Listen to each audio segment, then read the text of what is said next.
Salut à tous, bienvenue dans cette nouvelle vidéo. Nono est avec nous, salut Nono.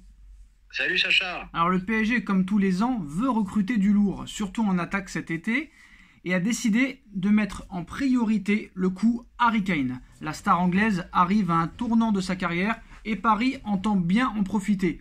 Mais la blague du jour, Nono, et ce n'est pas une blague malheureusement, mais ça pourrait en être une, Kylian Mbappé surtout veut un avant-centre au Paris Saint-Germain pour la saison prochaine, et le club de la capitale va absolument tout faire pour lui offrir. Bon, déjà, on n'a pas vraiment besoin de Kylian Mbappé pour savoir qu'au PSG, il faut un vrai numéro 9. Bref, Luis Campos a déjà dans le viseur deux numéros 9, qui sont Victor Osimhen et Kolo Muani.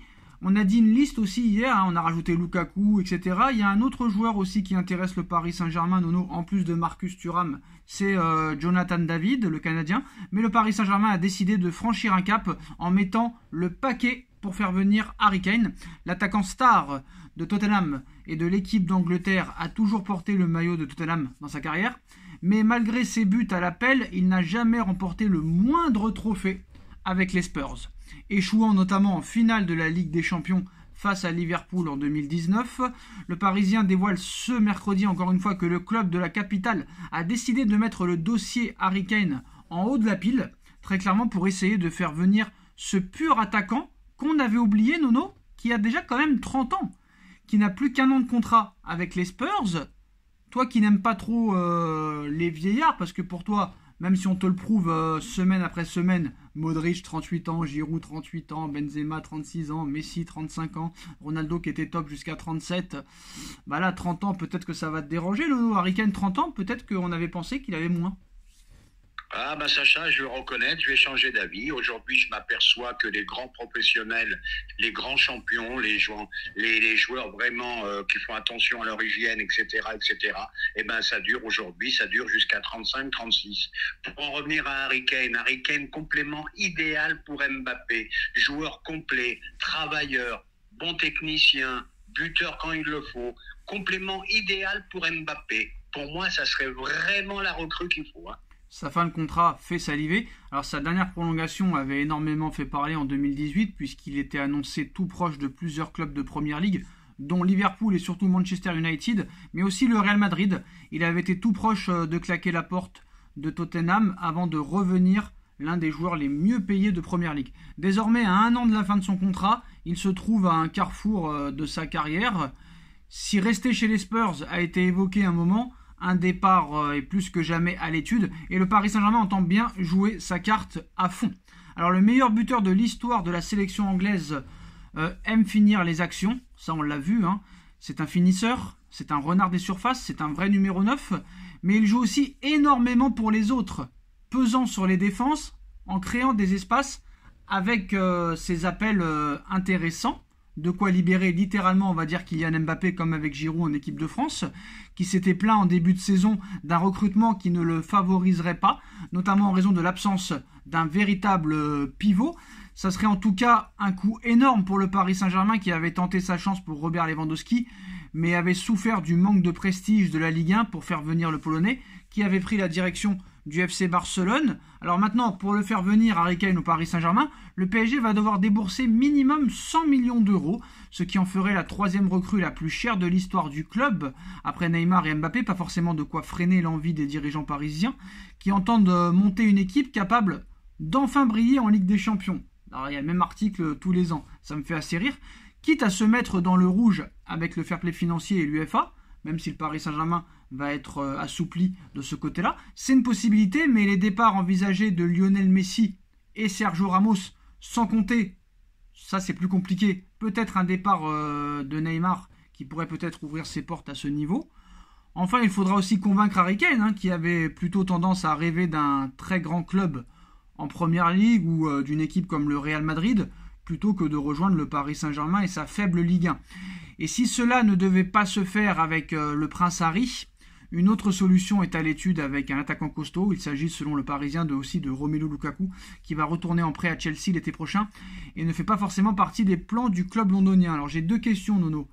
Est-ce que c'est possible de convaincre Harry Kane de venir? Et est-ce que c'est très judicieux de mettre 100-115 millions d'euros sur un joueur qui a 30 ans?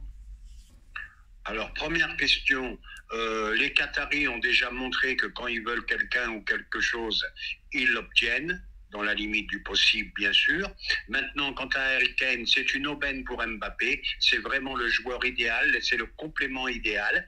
Et moi, je pense qu'il faut les mettre, les 100 millions. Là, tu sais que tu mets 100 millions sur un joueur très, très professionnel, un mec qui travaille, qui mouille le maillot, qui est excellent. Moi, je trouverais ça excellent. Je préfère mettre 100 millions sur Kane que de mettre encore 60 ou 70 millions sur un mec qui va cirer le banc ou qui jouera les matchs de Coupe de France et les matchs de Ligue 1 sans intérêt. Harry Kane, et puis je pense que ça peut lui convenir. Il n'a rien gagné avec Tottenham. Et peut-être le fait de jouer avec Mbappé, ça doit l'intéresser. Alors moi je dis pourquoi pas, mais ce serait un très très gros renfort. Après, du fait est que la Ligue 1 repasse à 18 clubs, est-ce que ça va affaiblir encore plus la Ligue 1? Ah bah tu sais, c'est pas au niveau du nombre. La Ligue 1, ça reste la Ligue 1. Bon, mais tu sais quand même que quand tu joues au PSG, bon, le premier objectif, c'est de gagner la Ligue des Champions. Malheureusement, ça fait 11 ans qu'on dit ça et 11 ans qu'on ne l'a pas gagné. Mais tu as quand même été en finale, en demi-finale. Tu sais que tu peux accrocher les gros dans des bons jours. Donc, ça peut l'intéresser. Ça peut l'intéresser. À Tottenham, il ne gagnera jamais rien. Alors, c'est peut-être ça l'ouverture. C'est quand même assez rare. Et puis pour finir cette vidéo, Bruna et Neymar annoncent qu'ils attendent un enfant. Le joueur brésilien sera donc papa pour la 2e fois. Félicitations à Neymar. Est-ce que ça peut être un nouveau départ peut-être? Allez savoir. Je pense pas, mais bon, on sait jamais. Bah, tu sais, la naissance d'un enfant peut changer un homme, mais Neymar peut-il changer malgré enfant ou pas enfant? Il en a déjà un. On a vu que ça n'a pas fait beaucoup d'effet sur lui. Bon, Neymar, on va dire 2 mots. Encore pour moi, l'un des plus gros gâchis du football mondial. C'était peut-être lui le plus fort. Honnêtement, c'était peut-être lui le plus fort. Alors, voilà. Les dernières informations. Gros gâchis.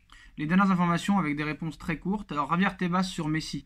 Aujourd'hui, je ne vois pas sa signature comme faisable au FC Barcelone, mais il reste beaucoup de temps. Le Barça peut encore faire des démarches pour aller chercher Léo Messi. Va-t-il revenir au FC Barcelone? Bon, Messi, on le connaît, on connaît malgré tout. Va-t-il revenir au FC Barcelone? Ah, moi, j'y crois pas. Avec quelle oseille?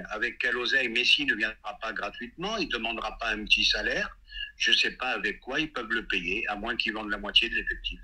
Alors, Drogba qui nous dit le PSG n'est pas le club qu'il faut à Osimhen. D'accord ou pas d'accord?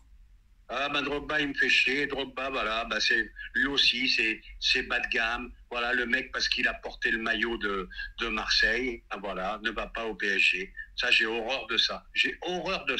Après, il est plus souvent au parc qu'au Vélodrome ces dernières années. Oui, mais peut-être. Mais style, je suis Marseillais. Il n'a jamais voulu revenir. Tous les ans, il avait promis qu'il reviendra à l'OM. Il n'est jamais revenu. Et le fait d'être Marseillais, de dire non, c'est pas le club qu'il faut à Osimhen, voilà, moi, ça me gonfle. Non, Osimhen. Skriniar. Pardon, Osimhen, Skriniar, Sadio Mané écope d'une amende record de 350 000 € pour avoir donné un coup de poing à Leroy Sané. Est-ce que Sadio Mané, 1 an après son arrivée, est plus que jamais sur le départ? Sadio Mané est sur le départ, c'est un échec, il ne s'est pas acclimaté, en plus il a eu une blessure, donc je pense que c'est un échec, c'est un incident carrément industriel au Bayern, et au Bayern tu sais très bien que ça rigole pas, voilà, je pense qu'il ne fera pas plus d'1 an là-bas. Mané au PSG, oui ou non? Non. Pourquoi? Parce que je pense qu'il est un peu sur le déclin par contre, Mané. C'est sûr que quand tu n'es pas dans les bonnes dispositions, tu peux être que sur le déclin. Oui, mais il a accumulé les blessures quand même, donc il y en a marre. On a donné dans les joueurs qui ont accumulé les blessures. Oui, c'est vrai que Mané est le seul joueur qui se blesse, ça c'est sûr et certain. C'est ce que je viens de te dire, il y en a marre, c'est pas la peine d'en prendre un en plus. Voilà. Tout le monde se blesse, il n'y a que 2 joueurs qui n'ont jamais été blessés de leur carrière, c'est Messi et Ronaldo. Par quel exploit, on ne le saura jamais. Ah, c'est phénoménal ça j'ai jamais compris. Surtout Messi qui fait 1m50, donc voilà, très clairement. Et c'est l'un des joueurs qui a pris le plus de coups, voilà. Et c'est phénoménal, Donc moi Mané, je pense qu'à Paris, il pourrait se relancer, c'est un mec qui mouille le maillot, donc si tu as un Mbappé, Mané, Harry Kane devant, et que tu enlèves le Messi et le Neymar, là je peux te dire que ça va courir. Ah, ça peut faire mal. Parce que quoi qu'il arrive, ça va mouiller le maillot, ça va courir, ça va peser sur les défenses, ça va venir redéfendre. Comment on peut dire non à Mané au Paris Saint-Germain? Pour moi, ce n'est pas sérieux. Voilà, donc Nuno Mendes encore blessé. Bon, bah, je pense que ce sera toute sa carrière. Ça, c'est sûr et certain. Bon, là, c'est moins grave parce que c'est la fin de saison. Mais je pense que ce joueur va être très clairement défini aux blessures. C'est mon avis. Donc voilà les postos, c'est la fin de cette vidéo. Dites-moi en commentaire ce que vous en pensez. On like, on partage, on commente, on s'abonne et on se retrouve très vite pour une nouvelle vidéo. Tchuss. Tchuss.